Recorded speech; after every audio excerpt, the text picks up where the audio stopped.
Bem-vindos e bem-vindas ao podcast Companheiro Espírita. Meu nome é Yuri Castro e serei seu companheiro nesta jornada em que estudamos, refletimos e colocamos em prática os ensinamentos do Espiritismo. Se você gostar do que ouvir, não se esqueça de se inscrever no canal, de acompanhar os nossos episódios todas as segundas-feiras e mandar esse podcast para alguém, para que nós espalhemos a luz juntos. E hoje nós vamos mergulhar em uma das páginas mais belas da literatura espírita. O Lema de Abigail, encontrado no livro Paulo e Estevão, ditado por Emmanuel e psicografado por Francisco Cândido Xavier. Este lema de Abigail, simples nas palavras, mas profundo em significados, nos convida a viver o Evangelho de Jesus na sua essência, com 4 imperativos: ama, trabalha, espera e perdoa. Mas antes vamos ver o contexto do livro e dessa personagem da Abigail. No romance Paulo e Estevão, meus amigos e minhas amigas, Abigail é apresentada como esse espírito nobre e abnegado que já naquela época, na época do apóstolo Paulo, no começo do cristianismo, lá atrás, compreendia as bases da mensagem do Cristo. O seu lema se tornou esse norte para o apóstolo Paulo, que até então era Saulo, nos seus desafios e permanece até hoje como uma síntese prática do espiritismo cristão. Este lema, contido dessas 4 palavras, veio no momento em que Saulo estava desdobrado através do sono e foi conversar com Abigail, que tinha sido a sua noiva enquanto encarnada, e ele, com muitas dúvidas na cabeça, fez perguntas a ela que ela respondeu com 4 singulares palavras. A primeira dela foi quando ele perguntou o que fazer para adquirir a compreensão perfeita dos desígnios do Cristo, e ela respondeu: ama. Sim, meus amigos e minhas amigas, amar é a base de tudo. Jesus resumiu a lei em 2 mandamentos: amar a Deus sobre todas as coisas e ao próximo como a si mesmo. Mas como amar em um mundo de tantas diferenças, tantas mágoas, tantas injustiças?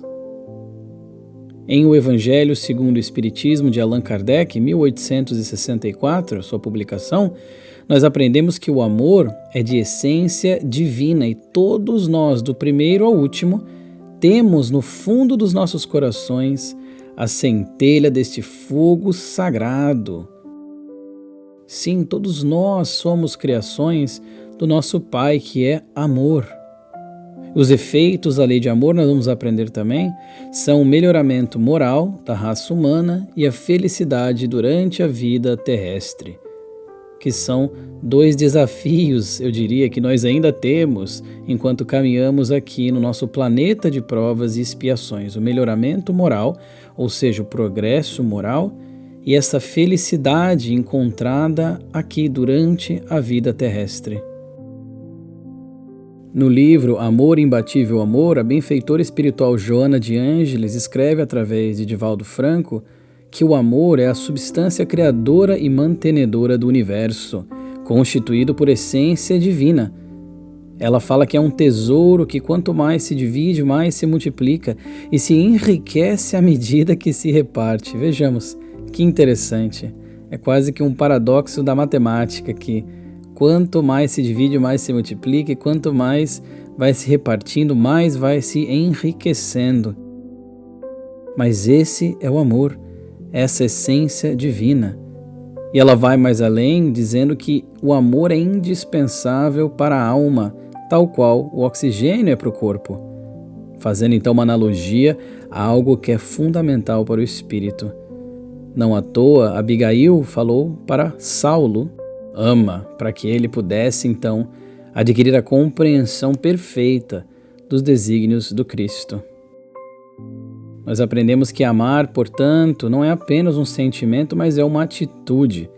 É olhar o outro como irmão de jornada, é ver além das aparências, enxergando o Espírito eterno que está em evolução. E aqui uma reflexão prática sobre como nós estamos amando. Amar hoje pode ser traduzido em gestos simples: um sorriso, uma palavra de encorajamento, paciência no trânsito, a escuta atenta a quem sofre, pode se traduzir nestes gestos simples, que são gestos que podem ter uma resposta maravilhosa que nós jamais saberemos mensurar. Quando nós fazemos o bem a outrem, utilizando esse amor, colocando então a caridade, que é o amor, em movimento. Saulo permanece então com muitas perguntas, uma delas sendo: como fazer para que a alma alcançasse tão elevada expressão de esforço com Jesus Cristo? E Abigail lhe responde: trabalha. Vejamos que interessante. No entendimento espírita, o trabalho, ele não se limita ao profissional ou somente ao material. Em O Livro dos Espíritos, na pergunta 674, Kardec vai perguntar se a necessidade do trabalho é uma lei da natureza. E os espíritos vão responder que o trabalho é uma lei da natureza e por isso mesmo é uma necessidade. Porém, mais além, eles alertam que toda ocupação útil é trabalho, não somente aquelas que nós recebemos alguma recompensa monetária depois de nós efetuarmos o trabalho. Toda ocupação útil é considerada trabalho. No Evangelho segundo o Espiritismo, nós aprendemos que o princípio da lei de trabalho é que ajuda-te e o céu te ajudará, ou seja, buscai e achareis. O progresso, ele é filho do trabalho, porque o trabalho coloca em ação as forças da inteligência. Nós aprendemos então que o trabalho é esse meio de progresso. E acima de tudo nós devemos trabalhar no bem. Cada esforço para servir, cada dedicação ao próximo, cada renúncia pelo amor é trabalho edificante diante de Deus. E lembremos, quando nós nos sentirmos cansados, que o nosso Mestre querido está sempre trabalhando. E a reflexão prática aqui, nós podemos pensar como que nós conseguimos trabalhar no bem, mesmo que seja discretamente em casa, ou servindo num centro espírita, ou cuidar da própria melhoria moral. Mas Saulo, naquele momento, ainda estava catalogando várias perguntas na sua cabeça, e uma delas que ele fez a Abigail foi: que providência adotar contra o desânimo destruidor, que era algo que ele estava sentindo naquele momento. E a Abigail, sua amada, então responde: espera. E é interessante que esperar aqui não significa passividade, não, é confiar no tempo de Deus, porque muitas vezes nós queremos as respostas imediatas, só que a vida espiritual nos ensina que cada coisa tem o seu momento certo. Em O Evangelho segundo o Espiritismo, nós aprendemos como que a calma, a resignação, auridas na maneira de encarar a vida terrena, na fé no futuro, dão ao espírito uma serenidade, que é o melhor preservativo contra a loucura, contra o suicídio e contra tantas mazelas que nós vemos hoje em dia na saúde mental e saúde espiritual. Na pergunta 257 do livro O Consolador, eles perguntam a Emmanuel se a esperança e a fé devem ser interpretadas como uma só virtude. E o benfeitor espiritual Emmanuel responde que a esperança é filha dileta da fé. Mas além ele vai falar que a verdadeira paciência é sempre uma exteriorização da alma que realizou muito amor em si mesma para dá-lo a outrem na exemplificação. Isso está na pergunta 254, um pouco antes. Falando então dessa virtude da paciência, uma virtude que é tão esquecida, tão difícil de ser trabalhada, ainda mais nos dias de hoje, onde tudo é tão rápido, onde nós queremos tudo para ontem, em que a velocidade frenética da vida acaba nos deixando impacientes também. O esperar, aqui da Abigail, quando ela fala espera, é então esse cultivo da paciência, é não se desesperar diante das dificuldades, pois tudo passa. E talvez a reflexão prática que nós conseguimos tirar daqui é a seguinte: quando algo não acontece no tempo que nós desejamos ou que nós esperamos, nós podemos então nos lembrar, talvez Deus esteja preparando algo maior ou nos ensinando a crescer na fé, ou nos dando essa oportunidade de esperar, essa oportunidade de ter a paciência e cultivar essa virtude tão complicada. E aí chega um ponto em que Saulo nota que seu encontro já está por terminar, e ele então pergunta a Abigail como conciliar as grandiosas lições do Evangelho com a indiferença dos homens? E Abigail então fala o quarto imperativo, o quarto mandamento de seu tema: perdoa. Por fim, então, meus queridos amigos e minhas queridas amigas, a Abigail, tão abnegada, tão evoluída, nos convida ao perdão, que talvez até seja o ponto mais desafiador. Como nós já falamos aqui nesse podcast, em outro episódio e em outros episódios também falando sobre o perdão, perdoar não é esquecer ou concordar com o erro, mas libertar-se do peso da mágoa, é sair dessa prisão que nós mesmos nos colocamos e ficamos quando nós mantemos aquele ressentimento. Nosso mestre queridíssimo não nos ensinou que nós devemos perdoar até 70 vezes 7? Quando lá em Mateus nós temos a passagem que Simão Pedro pergunta se até 7 vezes, o mestre responde 70 vezes 7 para nos mostrar que nós nem devemos ficar fazendo a matemática necessariamente e contando cada vez que nós perdoamos um bloquinho, mas simplesmente perdoar de uma forma livre, de uma forma irrestrita.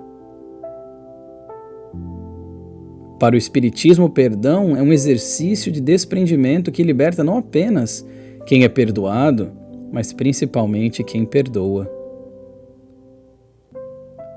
O benfeitor espiritual Emmanuel, no livro Ceifa de Luz, psicografia de Francisco Cândido Xavier, ele comenta do mestre, ele fala assim: flagelado e esquecido entre o escárnio e a calúnia, o perdão espontâneo flui-lhe incessante da alma, para somente retribuir bênção por maldição, luz por treva, bem por mal. Uma mensagem tão linda que tenta encapsular esse momento tão divino do nosso Mestre aqui na Terra, na crucificação, quando o perdão fluiu espontâneo, incessante dos seus lábios, da sua alma, falando: Pai, perdoa-lhes, pois não sabem o que fazem. Jesus, nosso guia, nosso mentor, nosso irmão de espírito, nos mostrando, como sempre, o caminho a ser seguido, as atitudes e as ações e a modificação que nós devemos fazer em nós mesmos, para que nós um dia atinjamos esse ponto em que o perdão também fluirá dos nossos lábios, da nossa alma, de uma forma espontânea, incessante e irrestrito. É claro que nós ainda não estamos nem próximo, talvez, deste ponto, mas nós chegaremos lá por conta da lei de progresso e porque todos nós fomos criados para a plenitude espiritual, para a perfeição. Mas devemos praticar todos os dias, devemos praticar em todos os momentos que nós conseguimos. A reflexão prática aqui talvez cabe quando nós nos lembrarmos de alguém com um pouco de rancor, talvez com uma mágoa. Essa é uma hora para esse esforço interior de desejar a paz dessa pessoa, mesmo que nós ainda não consigamos conviver com ela, talvez. Esse é o início do perdão, esse perdão então na sua sementinha, para que nós possamos colocar esse hábito tão saudável em prática. O lema de Abigail, então, meus queridos amigos e minhas queridas amigas, é uma verdadeira síntese do Espiritismo cristão. Com esses 4 mandamentos, com essas 4 palavrinhas, 4 imperativos. Amar, ou seja, a caridade em pensamento, em palavra, em ação, como sendo essa essência. Trabalhar na construção moral e o serviço no bem. Esperar, ter a confiança na providência divina. E perdoar, que é a libertação da alma e a prática do amor. Esses 4 pilares então se conectam com todo o ensino de Kardec, revelando o caminho seguro para a felicidade atual e futura. Então, meus queridos amigos e amigas, que nós possamos levar para a semana essa bússola, vamos dizer assim, luminosa de Abigail. Ama, trabalha, espera, perdoa. Recomendo muito a leitura do livro Paulo e Estevão. Que possamos exercitar essa bússola nas pequenas e nas grandes situações da vida, lembrando sempre que cada esforço no bem é semente plantada em nosso espírito imortal.